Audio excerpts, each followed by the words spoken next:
शिवाय। दोस्तों, स्वागत है आपका एक और मजेदार हास्य से भरपूर और थोड़ी सी चमत्कारी कहानी में। एक ऐसे जाट की कहानी जो अपनी हाजिर जवाबी और तर्क से नारद मुनि तक को चकरा देता है। क्या होता है जब एक जाट का सामना होता है देवताओं के दूत नारद मुनि से।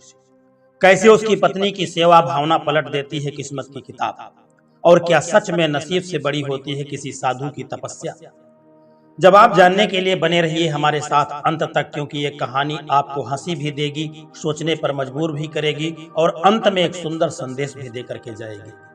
तो चलिए शुरू करते हैं आज की अनोखी और हास्यपूर्ण कथा, हाजिर जवाब जाट और नारद मुनि की। दोस्तों, यह कहानी बहुत ही मजेदार होने वाली है।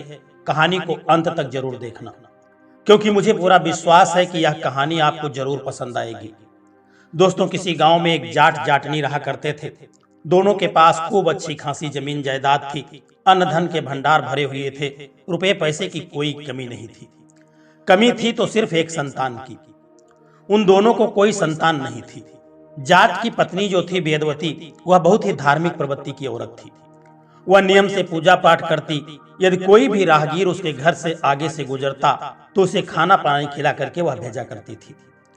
इधर नसीब सिंह का स्वभाव, जो उसका पति था, बिल्कुल अपनी पत्नी के उल्टा था। वह बहुत ही चतुर और चिड़चिड़ा था। किसी के आगे झुकना तो जैसे उसने अपने जीवन में कभी सीखा ही नहीं था। एक बार की बात है कि खेतों में फसल की कटाई चल रही थी। सभी किसान अपने खेतों में फसल कटाई कर रहे थे। इधर बैकुंठ धाम में नारद जी के मन में ख्याल आया कि आज पृथ्वी लोक की यात्रा की जाए, और इसी तरह का विचार करने के बाद नारद जी पृथ्वी लोक की यात्रा करने के लिए निकल पड़े। दोस्तों, पृथ्वी पर भ्रमण करते करते वो जाट नसीब सिंह के गांव में जाकर के पहुंच गए, जहां पर सभी किसान अपने खेतों में फसल की कटाई कर रहे थे। गर्मी का महीना चल रहा था, इसलिए नारद जी को प्यास लग गई। नारद जी सीधा नसीब सिंह के पास पहुंचे और नसीब सिंह से पानी पीने के लिए मांगने लगे।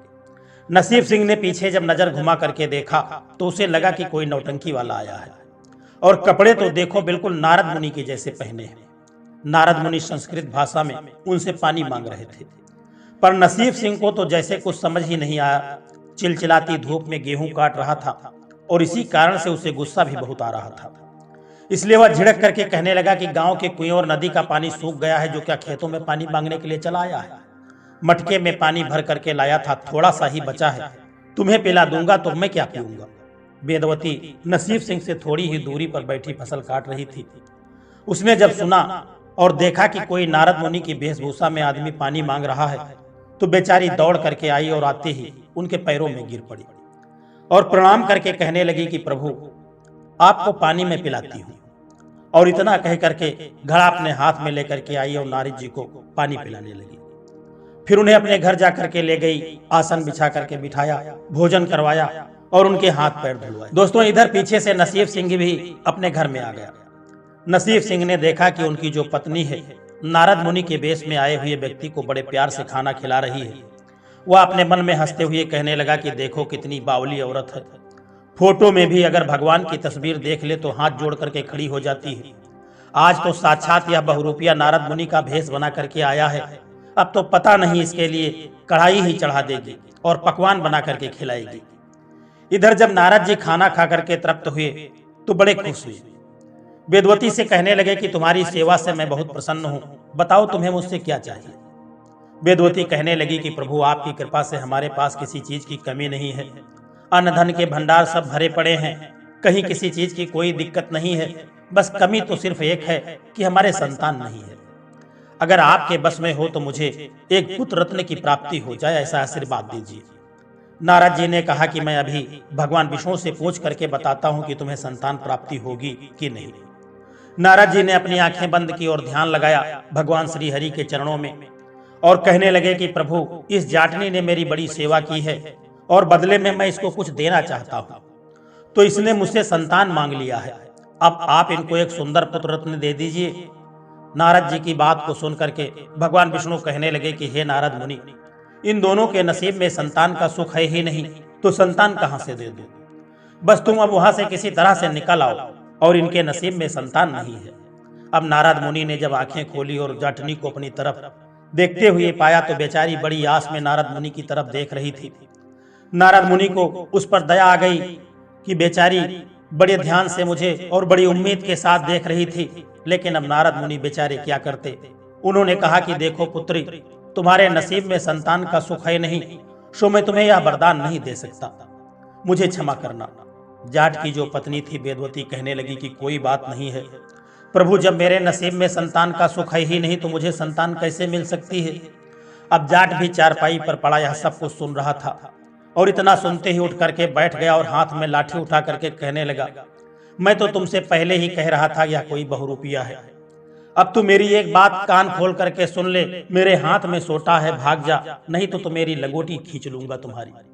अपना लंगोटा उठा और यहाँ से चलता बा। नारद जी ने जब यह सुना तो वे तुरंत अंतर्ध्यान हो गए। अब इधर जाटनी लगी लड़ने, कहने लगी कि तुम तो किसी भगवान को भी नहीं छोड़ते हो, हमारे नसीब में औलाद भला कहां से आएगी। तुम्हारा ऐसा चरित्र है कि तुम किसी भगवान के भक्त को भी अपने दरवाजे पर नहीं टिकने देते हो और उसे उल्टा से सुनाने से भी पीछे नहीं हटते हो। नसीब सिंह वेदवती को समझाते हुए कहने लगा कि अरे भाग्यवान, यह सब इनके चोचले हैं, रोज यह नए नए भेष बना करके आ जाते हैं, इनको खाना वाना देने की कोई जरूरत नहीं है, जब संतान होगी तो ऐसे ही हो जाएगी। दोस्तों कुछ दिन बीत गए। एक दिन उनके घर के सामने से एक साधु बाबा जो बड़े ही तेजस्वी थे, उनके चेहरे पर एक अजीब तेज चमक रहा था, नारायण नारायण की ध्वनि रमाते हुए वहां से निकले। उनको देखते ही वेदवती ने उनको प्रणाम किया और बड़े ही आदर के साथ अपने घर उनको बुला लाई। साधु बाबा के हाथ पैर धुलवाए और अपने पल्लू से पूछे और बैठा करके खाना खिलाया। फिर इसके बाद वो साधु महाराज के पैर दबाने लगी। अब साधु बाबा उसकी सेवा भाव से बड़े प्रसन्न हो गए। उन्होंने वेदवती से कहा कि बेटा, अगर कोई इच्छा है तो हमसे कहो। अब वेदवती कहने लगी कि बाबा, ईश्वर का दिया सब कुछ हमारे पास है, बस एक औलाद नहीं है, ऐसा आशीर्वाद दीजिए कि मुझे पुत्र रत्न की प्राप्ति हो जाए। बाबा ने सोचा न समझा, बोल दिया तथास्तु। अब तो जाटनी हुए महात्मा के पैरों में गिर पड़ी, कहने लगी प्रभु, कुछ समय पहले नारद मुनि आए थे, उनसे जब मैंने संतान के लिए कहा तो वे कहने लगे कि तुम्हारे भाग्य में तो संतान का सुख है ही नहीं। यह बात सुन करके वह महाराज चौंक गए। उन्होंने अपनी आंखें बंद की और ईश्वर का ध्यान लगाया तो सच में उनके नसीब में संतान का सुख था ही नहीं। उन्होंने फिर भी जाटनी से कहा कि देखो, मेरा वचन कभी झूठा नहीं हो सकता, अगर मेरे मुंह से ऐसा निकल गया है तो यह होकर के रहेगा। अगर मैंने तुम्हें आशीर्वाद पुत्रवती होने का दिया है तो अवश्य तुम्हें पुत्र रत्न की प्राप्ति होगी। और इतना कह करके वह साधु बाबा हिमालय पर चले गए और अपनी तपस्या में लीन हो गए। दोस्तों साधु बाबा के जाते ही नसीब सिंह ने अपनी लाठी हाथ में लेते हुए कहा कि देख भाग्यवान, तू हर रास्ता चलते को अपने घर में बुलाती है, खाना खिलाती है, सेवा करती है, कभी नारद मुनि को पकड़ करके ले आती है तो कभी किसी साधु को, बाबा को। वेदवती यह सुनते ही तुनक करके कहने लगी, मुझे फर्क नहीं पड़ता कि मुझे संतान होगी या नहीं, बस मुझे अच्छा लगता है किसी भूखे को भोजन कराना और किसी गरीब की मदद करना। या तो सिद्ध पुरुष थे, इनकी सेवा करके तो मुझे बड़ा सुख मिला है और मुझे कुछ ना कुछ पुण्य ही मिला होगा, मेरे भाग्य जरूर जगे होंगे। अब अपनी पत्नी की बात सुन करके नसीब सिंह कहने लगा कि मैं यह सब नहीं जानता, मैं तो इतना जानता हूँ कि यह सब साधु बाबा हमारे घर में 4 घंटे रुके, इन्होंने 8 रोटी खाई, मैं इनके घर 4 दिन जाकर के रुकूंगा और 18 से 20 रोटी खा करके लौटूंगा, तब मुझे चैन मिलेगी। वेदवती अपने माथे पर हाथ मारते हुए कहने लगी कि हे प्रभु, यह कैसा पति मुझे मिला है जो किसी की सेवा करना भी नहीं जानता। और इधर साधु बाबा अपनी तपस्या में लीन थे। उनकी तपस्या के प्रताप से जो जाटनी थी वह गर्भवती हो गई और कुछ दिन के बाद उनके घर में एक सुंदर पुत्र ने जन्म लिया।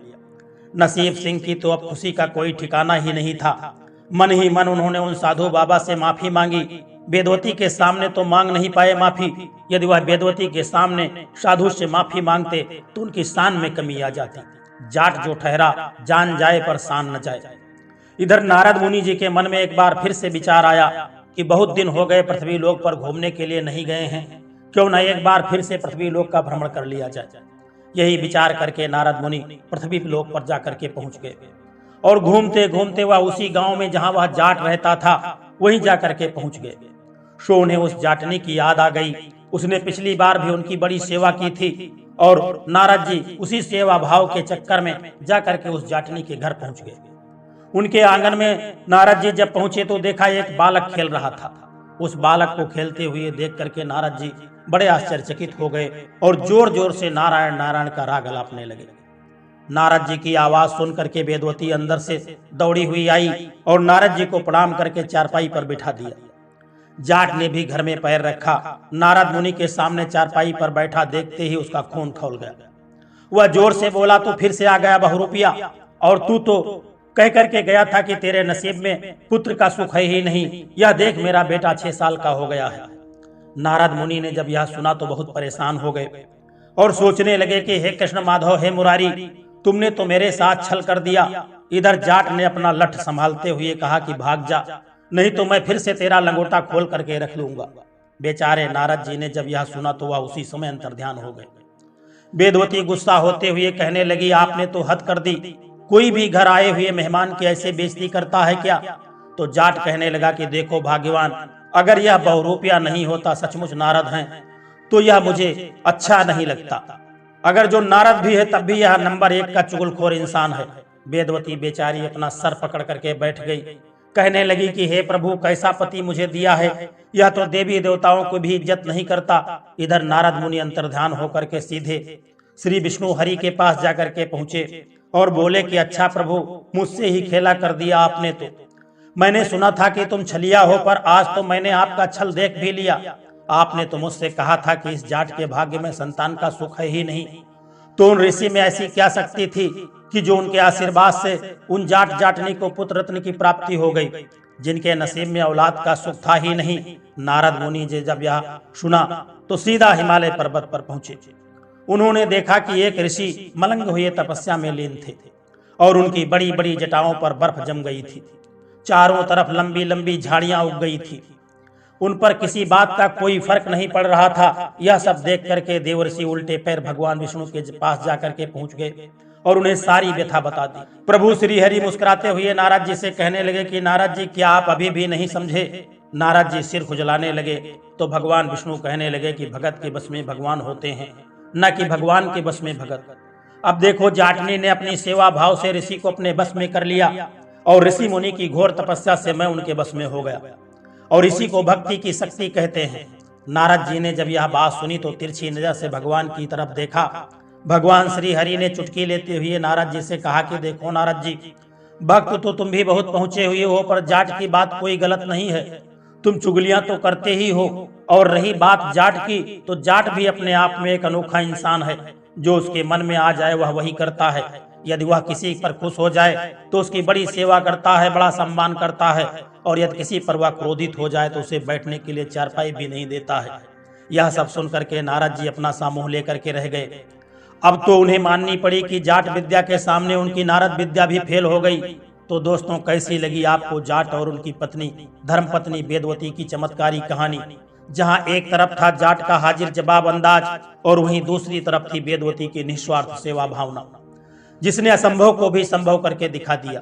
दोस्तों, यह कहानी हमें सिखाती है कि सच्ची श्रद्धा, सेवा और धैर्य का फल कभी खाली नहीं जाता। चाहे भगवान खुद न दे पाए, मगर सेवा का प्रताप उसे भी झुकने के लिए उनको मजबूर कर देता है। दोस्तों, अगर कहानी ने आपके चेहरे पर मुस्कान लेकर के आई हो और आपके दिल को छू लिया हो तो कमेंट में जय श्री हरि जरूर लिखना। वीडियो को लाइक शेयर करें और चैनल को सब्सक्राइब करना मत भूलना, क्योंकि ऐसी ही कहानियां हम आपके लिए लाते रहेंगे। फिर मिलेंगे एक नई प्रेरणादायक और मनोरंजन कथा के साथ। तब तक के लिए जय श्री कृष्णा, राधे राधे।